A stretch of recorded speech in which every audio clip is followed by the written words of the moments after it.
En este episodio vamos a hablar de remesas familiares y por qué con 25 billones de dólares que recibimos en el 2025 seguimos en la pobreza. Esto sigue creciendo y realmente aquí te voy a enseñar las formas para hacer patrimonio en el largo plazo y salir de esa pobreza. Así que si eres un ganador, no te pierdas este episodio y míralo hasta el final, porque al final es donde hablamos también de las conclusiones de qué es lo que hay que tomar para irnos a otro nivel. Y si te gusta el episodio, siempre suscríbete. Ya vamos por más de 500,000 de suscriptores. Este año esperamos llegar al 1,000,000 si tú nos ayudas. Así que dale clic a la suscripción y compártelo con tu familia. Hola amigos, bienvenidos a Money Coach. Hoy vamos a hablar de remesas familiares. El tema es cómo con 25 billones de dólares que recibimos anualmente de remesas de Estados Unidos, su mayoría, todavía seguimos en la pobreza. ¿Y por qué? Porque realmente lo que estamos haciendo es que estamos mal utilizando ese dinero. Ahí vamos a ver un poquito de estadísticas de dónde está la gente receptora de esas remesas destinando el dinero en lugar de dedicarlo a ahorro e inversión. Ojo, sí hay ahorro e inversión, porque sí nos vamos a varios rubros de inversión como remodelación de casa, hacer su propiedad, comprar un terreno, pero también tomemos en cuenta en que no hay inversiones líquidas, o sea, muy poco se va destinado a lo que son ahorros de plazos fijos, certificados en bancos, cooperativas, y eso es lo que vamos a platicar hoy un poco. Entonces, vamos a empezar. Un poquito de estadística para que vean. O sea, yo me acuerdo en el 2008, si no estoy mal, si no estoy mal, eran billones de dólares de remesas, pero el crecimiento de las remesas ha sido impactante y siempre ha seguido creciendo. Actualmente podemos ver que en el 2025 ya fueron 25 billones de dólares de remesas en Guatemala. ¿Qué significa eso? 25 billones, para que no confundamos, porque ahí están los 25 billones de Estados Unidos y 25 que interpretamos billones en Latinoamérica. Aquí estoy hablando en tema americano. 25 billones son 9 ceros, ¿verdad? Son 25,000 millones de dólares, pero esas remesas realmente van a seguir creciendo. ¿Y qué nos sirve las remesas? Acordemos que eso estabiliza mucho el tipo de cambio. ¿Por qué? Porque realmente el tipo de cambio se mantiene entre las reservas que tiene el país de dólares versus los quetzales que está en circulación. Entonces, ¿por qué hay a veces en muchos países inflación o el tipo de cambio se dispara? Porque hay un déficit de dólares, ya sea porque está saliendo mucha importación. Hagámoslo simple para que veamos cuándo entran dólares a Guatemala. Con remesas, que son estos 25 billones de dólares, con exportaciones, que también es un rubro bastante alto, no tengo aquí el monto ahorita en mente, y con turismo. Esas tres son las formas en las que ingresan dólares al país. Ahora, ¿cómo salen los dólares? Salen los dólares cuando nosotros hacemos turismo externo y nos llevamos esos dólares a utilizarlos a otro lado. Las importaciones, ¿por qué? Porque todos esos productos y servicios que recibimos acá los estamos pagando en dólares y están saliendo del país. Entonces, esas son las formas donde sale el capital. Entonces, se nivelan. Entonces, por ejemplo, aquí en Guatemala, las importaciones en dólares son más altas que las exportaciones en un factor bastante alto. O sea, son bastante más altas las importaciones. Pero las remesas ayudan a sumar para que eso se nivele. Y eso es lo que ayuda, es que el tipo de cambio se mantenga estable, ¿verdad? ¿Qué pasa como países como El Salvador? Lógicamente sí dependen mucho de eso porque su moneda es el dólar. Aquí tenemos la facilidad de que cualquier cosa tenemos nuestra moneda propia y podemos emitir moneda para ir nivelando eso, y aquí también el Banco de Guatemala ayuda a estabilizar el tipo de cambio en épocas donde hay mucha volatilidad, donde sale a comprar y a vender dólares para quitar esa especulación y ese miedo de mercado en que no se dispare. Ya llevamos 20, 30 años con un tipo de cambio bastante estable, lo cual da confianza en el tipo de dólar. Pero eso solo era para que ustedes supieran en cómo contribuyen las remesas al tipo de cambio. Imagínense ahorita que de alguna forma, que no va a pasar y el riesgo es casi nulo, que esas remesas se fueran a cero.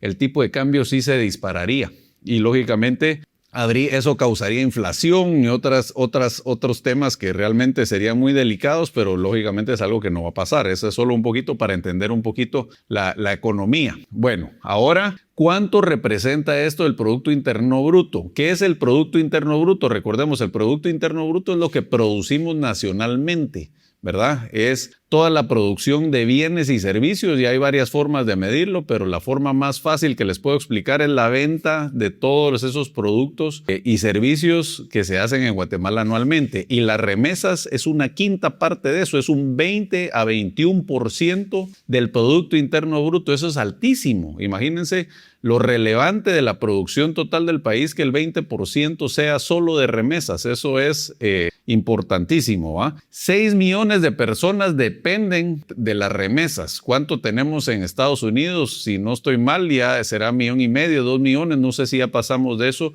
de guatemaltecos que están allá. Lamentablemente, la falta de oportunidades de trabajo y de negocio es lo que hace que la gente migre, le pague a un coyote 50,000 o 100,000 pesos, quetzales, pesos digo, pero son quetzales, 50, 100,000 quetzales para poder pasar con el riesgo de cualquier cosa, incluso arriesgan su vida y que realmente no logren pasar. Imagínense, y esta gente que realmente viene de salario mínimo o más pobre, está invirtiendo todos sus ahorros para esa oportunidad. ¿Pero por qué lo hacen? Porque se están yendo a un país donde pueden ganar $11 la hora, cuando aquí puede ser eso $1 o $2, se van 10 a 1 y lógicamente eso les permite allá ahorrar y poder trasladar esas remesas a Guatemala para que sus bienes, para que su familia esté bien, pueda ahorrar, invertir. Incluso vamos a ver aquí la estadística, pero mucho se va a consumo. ¿En qué se usa el dinero? Entonces aquí tenemos una pequeña gráfica de cómo está destinado el dinero en tema de remesas, esos 25 billones de dólares, casi 12,5 billones de dólares, que es el 50%, entre 50 y 60% se va a consumo diario. ¿Qué quiere decir eso? Que la mitad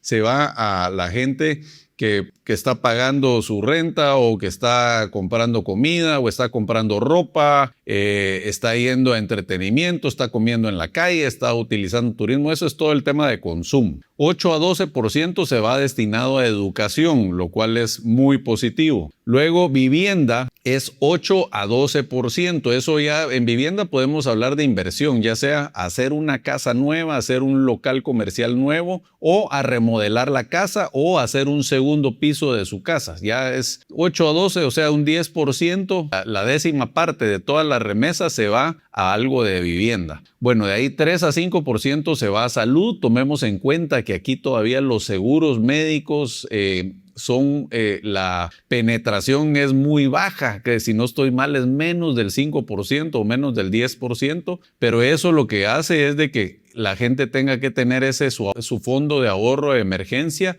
para temas de salud, ya que no tienen ese seguro y cualquier hospitalización tienen que tener un colchón para eso. Bueno, ahí tienen inversión productiva, es del 3 al 10%. Aquí estamos hablando el tema agrícola, ¿verdad? Más que todo, el tema agrícola, ahí se destina a un negocio agrícola y al ahorro formal se va solo un 3 a 7%. Ya vieron, es un índice bajo. Al principio les hablaba yo de eso, de cómo la liquidez está tan baja, porque sí, aquí estamos tomando también en cuenta parte de ese fondo de ahorro, fondo de emergencias. Entonces, 3 a 7% lo que hace es que la gente tenga poco líquido para cualquier cosa. Y yo como financiero siempre voy a recomendar que tengas una parte alta fuerte en liquidez. ¿Por qué? Porque lógicamente la liquidez la puedes sacar más rápido. Tú tienes un certificado fijo en el banco o en una cooperativa o algo, la tienes a un año e incluso la puedes sacar, pero te penalizan, pero no importa, tienes el acceso a ese capital. Si tú lo tienes invertido en el tema productivo, solo te va a dar según la rentabilidad del negocio. Si tú lo tienes en tu vivienda y casa, no te va a dar nada porque está en ladrillo, ¿verdad? O está en esa infraestructura. Entonces, el de salud es necesario, pero eso yo creo que también es parte de ese 3-5%. Para la realidad económica, como les digo, menos del 10% invierte productivamente. La mayoría del capital se diluye en consumo inmediato. Vamos al siguiente. Aquí vamos a hablar un poquito de la alerta financiera, los 5 errores que te mantienen pobre.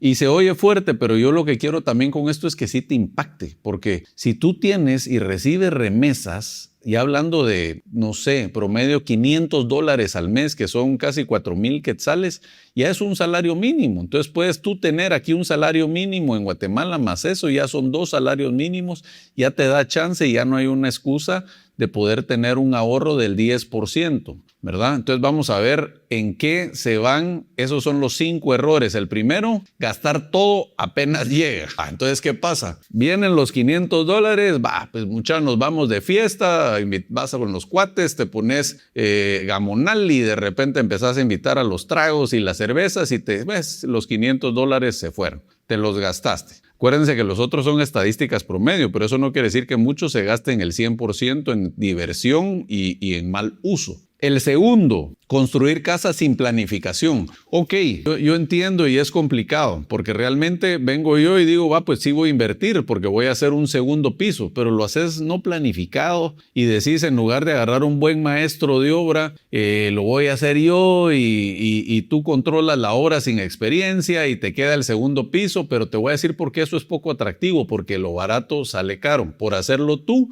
perfecto, corres el riesgo de que en un temblor se te venga encima, corres el riesgo que te quede mal, quedes el riesgo que tengas que cambiarlo, pones en riesgo a tu familia si después algo se puede caer. Y piénsalo en el tema de liquidez. Si tú en un momento quieres vender ese inmueble, ¿cómo crees que va a ser más probable que lo vendas? ¿A que tú lo hagas o que contrates a un maestro de obra con experiencia y te lo deje mucho mejor, aunque te salga un poco más caro? Entonces, ese es el construir casas sin planificación. Tercero, no tener fondo de emergencia. Aquí ya habíamos visto que un 3 a 5% se va al fondo de emergencia, pero realmente hay muchos que no generan ese fondo de emergencia. A los que sí lo hacen los felicito, porque esa es la disciplina financiera. Acuérdense que yo hablo de 2 cosas. Uno es la educación financiera, que es muy escasa y es complicada porque hay que irla aprendiendo con el tiempo, y la otra es la disciplina financiera. Tienes que tener por lo menos una de las dos. Con que tengas disciplina financiera, necesitas poca educación financiera para saber, bueno, yo de 2,000 pesos quiero ahorrar 10%, son 200 quetzales, no es una mate complicada, y cada mes sacas 200 para irlos a invertir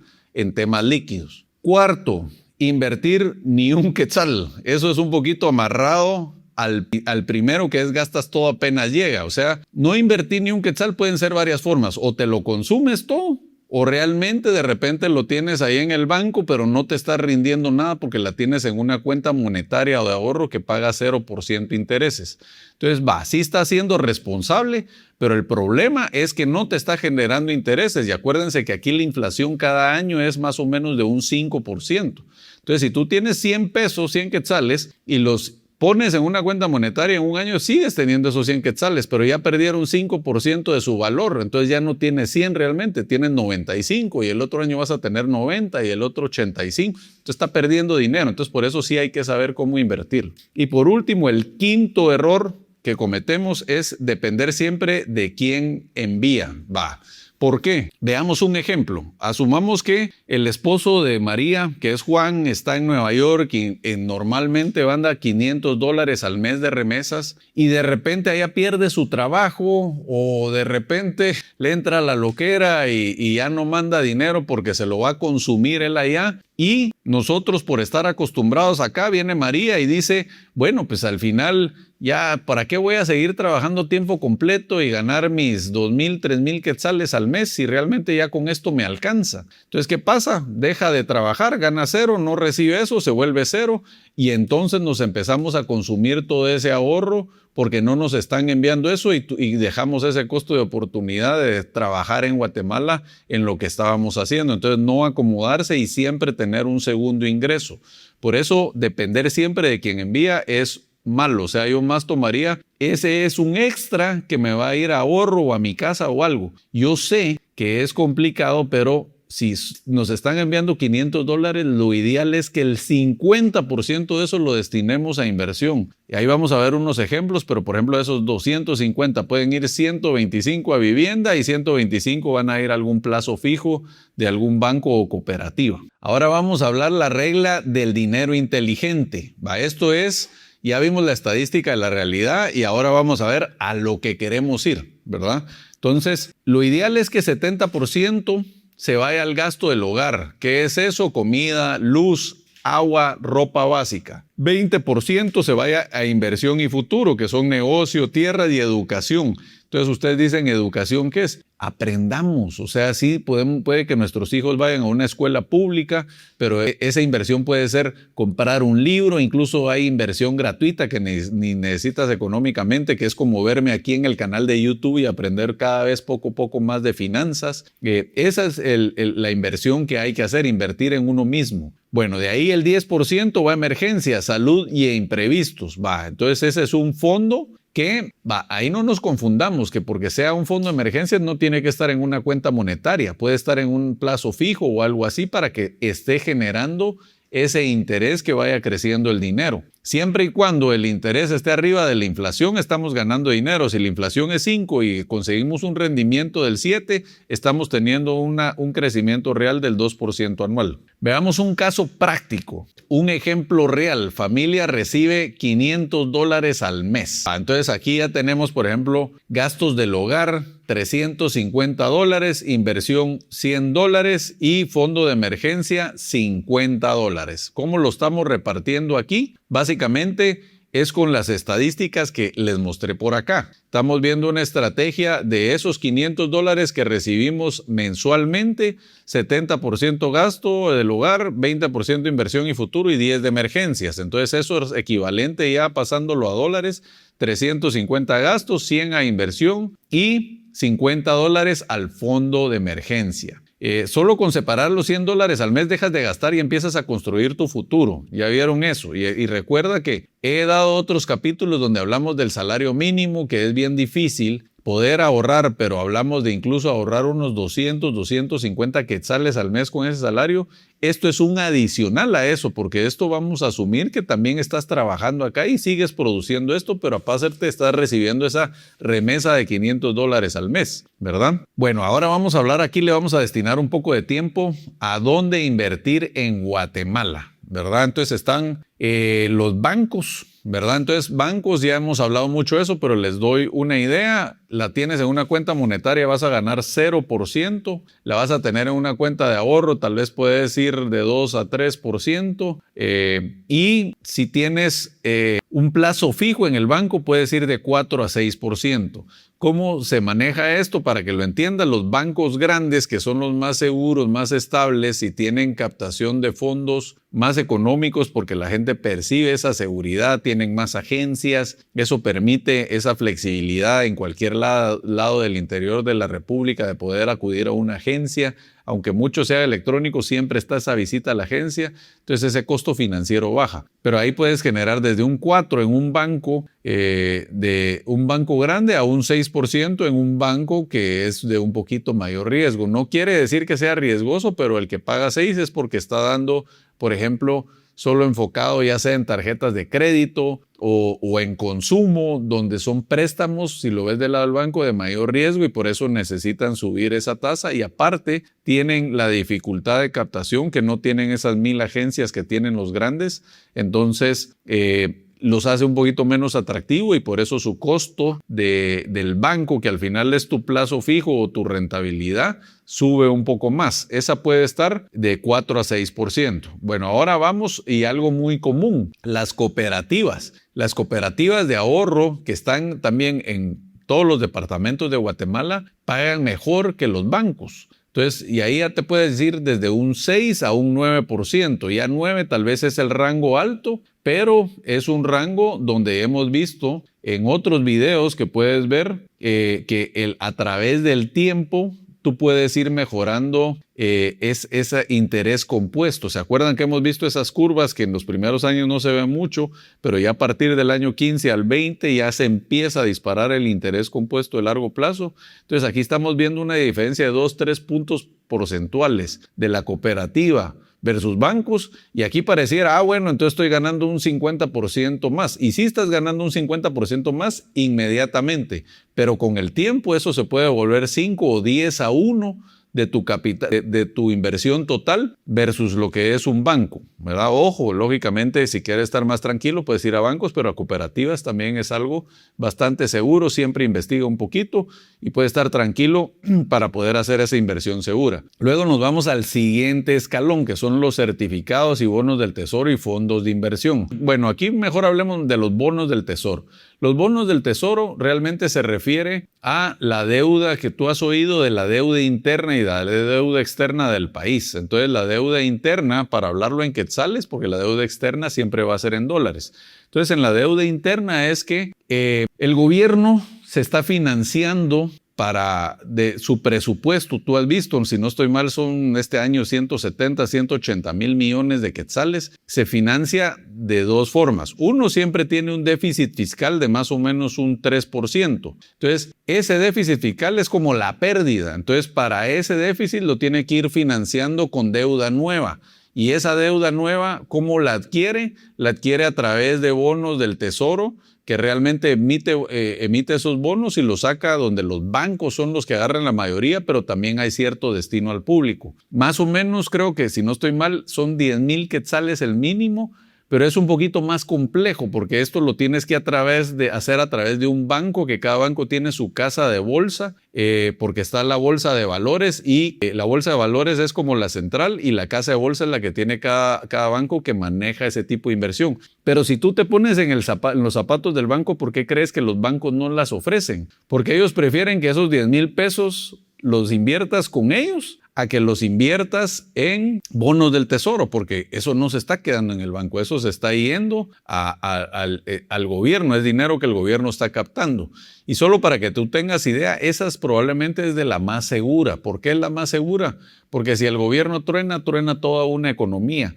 Y lógicamente en Guatemala tenemos tipo de cambio estable, tenemos un endeudamiento sobre PIB de 30% o menor, o sea, estamos menos endeudados. Si tú ves El Salvador, está más del 100%. Lógicamente, también está el tema fiscal, o sea, cómo se financia el gobierno. Lógicamente a través de los impuestos, a través de la SAT, capta los impuestos y esos son sus ingresos, y para cubrir ese déficit siempre debe ir emitiendo deuda. Entonces, lógicamente la deuda siempre va a ir creciendo, pero no es de alarmarse, porque eso quiere decir que también el PIB va creciendo. Entonces, ese 30% sobre el PIB siempre se va a mantener. Eso es solo por un tema de seguridad.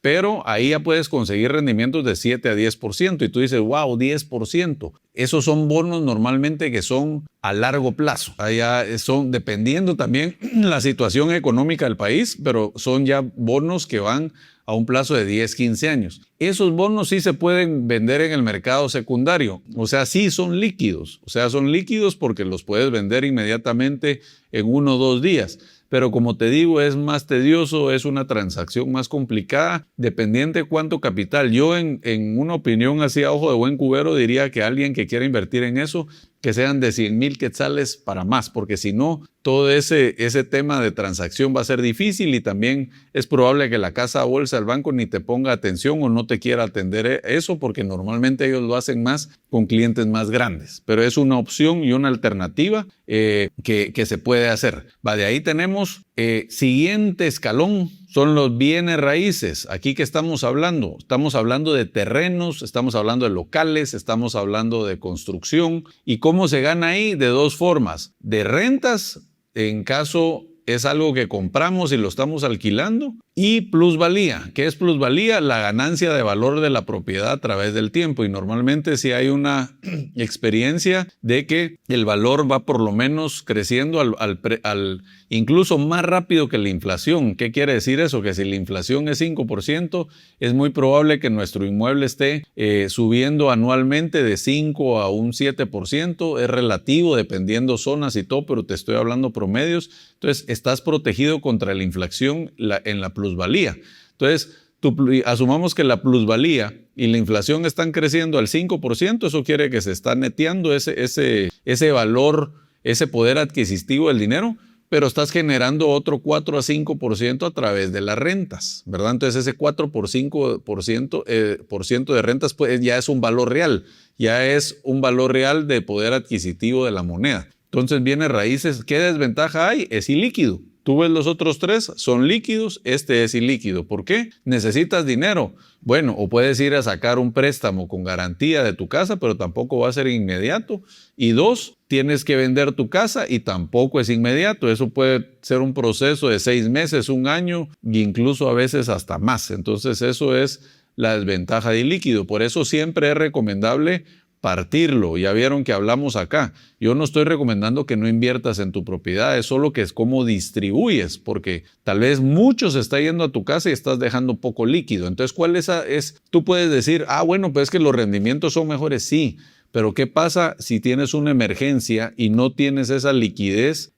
Realmente, ¿dónde vas a sacar el dinero? Vas a parar yendo a un banco a sacar un préstamo caro de intereses altísimos y eso te va a salir más caro que lo que estás ganando en tus inversiones, ¿verdad? Entonces, pues un poquito esa disciplina financiera. Pero aquí recapitulando, son 4 bancos, cooperativas, certificados y bienes raíces y más o menos su escalón de rendimientos. Aquí en bienes raíces solo puse la plusvalía de largo plazo, pero podemos asumir que es más o menos como los certificados. Tu rendimiento va a ir siendo entre un 7 y 10% entre plusvalía más renta. Bueno, ahora invierte en lo que produce dinero, opciones para multiplicar tus remesas en Guatemala. Si ya tenemos este ejemplo de los $500 al mes. ¿Cuáles son aquí las 4 opciones que yo te recomiendo? Primera, negocio familiar. Puede ser una tienda de conveniencia donde vendemos Coca-Colas, Pepsi, Tortrix, entre otros. Puede ser un restaurante, un comedor pequeño, sencillo.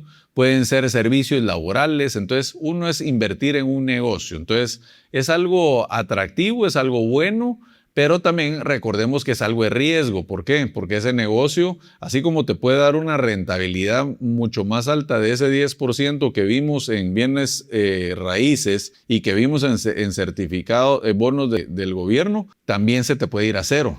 Imaginemos que venimos y agarramos $500, hagamos un ejemplo, 500 por 12 son $6,000 al año y eso lo invertimos en un negocio de comida y el negocio se va a cero, entonces ya nos perdimos ese dinero. Lógicamente parte se fue a comprar muebles, pero esos muebles también los vas a tener que vender más baratos de lo que los compraste. Entonces tal vez gastaste $2,000 en esos muebles y vas a recuperar 500, entonces casi que la inversión se va a cero, es un mayor riesgo. Ojo, si tienes disciplina financiera y educación financiera, puedes partirlo en estos 4 que estoy recomendando. Aquí entonces ahorita hablamos uno del negocio. Vamos al segundo, educación técnica, habilidades que generan empleo rápido. Eso es lo que menos hacemos, es invertir en nosotros mismos, porque decimos, bueno, el peor error es consumo, es gastármelo en viajes. Yo no estoy diciendo que no viajes, pero tienes que tener tu presupuesto. Me lo gasto en viajes, me lo gasto en la fiesta, me lo gasto en tragos e invitando a los cuates. En lugar de estar invirtiendo en ti, en un curso, en una certificación, en algo que tu activo más grande va a crecer y también te va a dar chance de subir ese salario mínimo de 4,000 quetzales a 6,000 quetzales eventualmente y a 10,000 quetzales eventualmente. Entonces es una inversión, porque es una inversión que va a hacer que generes más ingresos, ya sea como colaborador aumentando tus ingresos o te va a dar esa habilidad para poder tener un negocio y hacerlo más rentable porque entiendes los números, ¿verdad? Entonces la educación técnica, ese fue el segundo. Ahora vamos al tercero. Herramientas, equipo para mejorar la productividad. Entonces, ¿se acuerdan que vimos que mucho se va también destinado a la parte agrícola? Y eso es muy sano porque ahí está mucho tu know-how. Los que invierten en eso a veces traen la trayectoria que los papás y las esposas y los hijos empiezan desde chiquito. Entonces hay mucho conocimiento. Entonces con ese conocimiento es una inversión bastante recomendable y de bajo riesgo, que necesitas la piocha, que necesitas químicos para los agrícolas, que necesitas comprar tierra para hacer siembras, que puedes alquilar una nueva tierra con esa plata. Entonces es una inversión bastante educada y tal, y probablemente de menor riesgo que el negocio familiar, porque en negocio familiar estás poniendo un restaurante y tal vez ni tienes experiencia ni conocimiento de esto, no que en esto ya tienes más conocimiento. Y también recuerda que aquí hay una ventaja, que si inviertes en herramientas y equipo para mejorar productividad, que es una piocha, una máquina, una podadora, lo que sea, todavía tienes ese rescate de poder venderlo, aunque sea con una depreciación o a un precio más bajo, pero lo puedes vender después. Pero también aquí lo más importante es el menor riesgo, porque es algo a lo que ya tiene tu expertise, tu familia de muchos años, entonces tu riesgo va a ser menor. Cuarto, emprendimiento, que son ideas nuevas que resuelven problemas. Ojo, esta es la que yo menos le recomiendo. ¿Por qué? Porque realmente es la de mayor riesgo. O sea, la probabilidad de que pierdas el 100% de tu plata es muy alta. Te diría incluso hasta más del 50%. Y eso lo dicen las estadísticas, porque más del 50% de los negocios fracasan. Entonces, si ya tienes cubiertas que tu educación técnica, que herramientas, que negocio y todo, el emprendimiento puede ser algo adicional, pero que no sea tu primera opción. Porque si es la primera opción, estás poniendo todo tu capital en riesgo. Bueno, entonces, ¿cuándo recomiendo yo el emprendimiento? Cuando ya tienes tu casa, no tienes una deuda sobre tu casa, ya tienes la educación técnica. Asumamos que esa educación técnica puede ser educación financiera. Estás viendo los podcasts de Adrián, te estás metiendo a sus cursos, estás teniendo los mentorings, pero entre otros, hay miles de formas de educación financiera y educación gratuita, como este video. Puedes encontrar varias formas de irte educando. Entonces, esa educación técnica. Y ahí ya tienes mejor probabilidad de que en el emprendimiento te vaya bien. El error es que somos muy impulsivos y queremos emprender sin conocer y decimos, ahí vemos qué pasa. Pero piénsalo, o sea, si tú razonas, si no tienes experiencia en emprendimiento, si no tienes conocimientos técnicos, si no tienes educación financiera, ¿cuál es la probabilidad que tu negocio fracase? Y esos $6,000 que estamos poniendo de ejemplo, que son los 500 por 12 de remesas que en un año ahorré, lógicamente se me van a cero. Un año de trabajo a cero. Entonces, por eso hay que ser responsables. Vamos en orden, si quieren. Aquí ahorita que ya pusimos las 4. ¿En qué orden te diría yo que hagas tus inversiones de estos $500, hablando solo del rubro de inversión? Yo te diría por lo menos el 50% de inversiones líquidas, ¿verdad? $250 de esos 500, si es que vas a ahorrar los $500, se van a ir a un certificado en una cooperativa para que tengas un rendimiento atractivo. Una cooperativa de ahorro que tú te sientas de confianza, sana y todo, ahí va a crecer bien tu capital y va a crecer más rápido que la inflación. Ese es el primero. Ahí puede estar incluido tu fondo de emergencia, puede estar incluido esa inversión para tu retiro, para lo que quieras dentro de 20, 30 años. Segundo, tu vivienda. O sea, ahí vives y aparte le puedes dar una plusvalía. La propiedad siempre va a ir subiendo y si tú la vienes y haces un segundo nivel, tu casa va a subir de valor. Esos $500 que tú pusiste en ladrillo, probablemente en 15 años van a valer $2,000. O sea, ya se hizo 4 veces más. Esa es otra opción. Entonces, pues 250 que dijimos de esos 500 se van a un fondo, a un plazo fijo de una cooperativa. De ahí puedes agarrar unos 100 y invertirlos en vivienda, y el resto ya lo puedes utilizar para lo que tú quieras. Primero iría yo a educación técnica y segundo ya te vas tú a un emprendimiento o a un negocio familiar. Te recomendaría antes el negocio familiar, que sea algo que tú ya conozcas para disminuir tu riesgo en que en el emprendimiento se te puede ir a cero más rápido. También el negocio familiar, pero ahí ya tienes más know-how, hay menos riesgo, ¿ok? Bueno, el poder del tiempo. Aquí lo que quiero ver es un poquito, ya viste cómo hablamos de la inversión en cooperativas, en lo que puede llevar de $100 a miles de dólares con el tiempo. Aquí solo estamos viendo un ejemplo de 14 años. Si tú vieras la gráfica de 30 años, esta curva se va así, ¿ven? Porque se empieza a disparar el interés compuesto. Entonces aquí tienes un ejemplo de ahorro de $100 al mes. Luego tienes un interés anual promedio de 7%. Luego tienes los 15 años de consistencia, que es la gráfica, y aquí ves el resultado final estimado son $31,696. Puedes ver en la gráfica la de verde oscuro es donde ya va con el interés compuesto, cómo va creciendo, y la otra línea es básicamente si no invierto cuánto estaría. Lógicamente aquí se puede ver que no se duplica, pero sí es algo bastante fuerte. Aquí sí podemos ver en la gráfica, aunque no parezca número, es si estoy invirtiendo casi unos $17,000, pero eso se me está convirtiendo en $32,000. Estoy casi duplicando mi dinero si sé invertir correctamente y en 7%. Y si tú ves un 7%, ¿a dónde vamos en las inversiones líquidas? En las cooperativas de ahorro. Bueno, para quien trabaja lejos de casa, mandas dinero con sacrificio. ¿Estás seguro que estás construyendo futuro? Viene tu esfuerzo de Estados Unidos a Guatemala y también toma conciencia. Tú estás recibiendo esos $500 que tu esposo en Nueva York está dedicándole cuántas horas a esa construcción, durmiendo, sacrificando, ahorrando. Realmente, imagínate que el sacrificio de él vienes y tú te lo estás consumiendo aquí en licor y en fiesta. ¿Te parece justo? No, yo creo que no es responsable. Él lo está haciendo por tu bien, entonces hay que saber cómo utilizarlo y eso es lo que nos va a sacar de la pobreza, porque esas decisiones impulsivas de hacer eso es lo que nos hace quedarnos pobres. Tú trabajas duro, tu dinero también debe de trabajar. Para la familia en Guatemala, ¿qué eliges para la familia en Guatemala? Entonces está consumo y está patrimonio. Consumo, ¿qué es? Ya hablamos, comida excesiva, ropa de marca y fiestas. De ahí tenemos patrimonio, que es ahorro mensual, inversión, que ya hablamos, negocios, plazos fijos, etcétera, y casa propia, ya sea esa remodelación o crecer nuestra casa. ¿En cuál lado quieres estar tú?